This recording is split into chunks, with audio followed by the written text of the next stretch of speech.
शामिल करते हैं। पाक पतन से मुल्क भर की तरह हुकूमत पाकिस्तान की जानिब से हफ्ता रहमतुल आलमीन मनाया जा रहा है। मिलाद कमेटी पाक पतन और इंतजामिया की तरफ से इस सिलसिले में रैली निकाली गई, जिसकी क़यादत डिप्टी कमिश्नर पाक पतन अहमद कमाल मान और DPO पाक पतन नजीबुर रहमान बगवी ने की। रैली में मरकजी मिलाद कमेटी के सदर Pir Ghulam Qutbuddin, chief organiser Azmatullah, deputy headquarter Mohammad Naveed, CEO education Raja Tariq Ali, deputy education officer Abdul Majeed Khan, सदर district press club Hassan Abbas Bukhari, F sector city Chaudhry Mohammad Ashraf, DSP traffic के मुकाम Rana Mohammad Rustam, general secretary district press club Mohammad Jameel Bhatt, Allama Mohammad Shakir, Azhar Mahmood Ajji Khan, sub inspector traffic Zahid Bodla, Mohammad Atiq Bhatt, Waseem Ashraf Khan, Rao Khalilullah, हाफिज मोहम्मद हुसैन, राना अनीस नूरानी व दीगर आशिकाने रसूल ने शिरकत की। रैली नगीना चौक से दरबार बाबा फरीद तक निकाली गई। रैली से खिताब करते हुए डिप्टी कमिश्नर अहमद कमाल मान, DPO नजीबुर रहमान,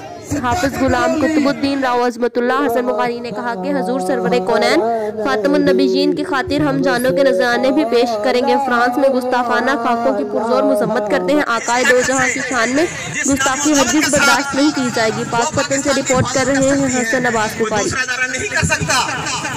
लिहाजा किसी भी शक्ल में हम अपनी फौज पाकिस्तान के खिलाफ कोई बात बर्दाश्त नहीं करेंगे।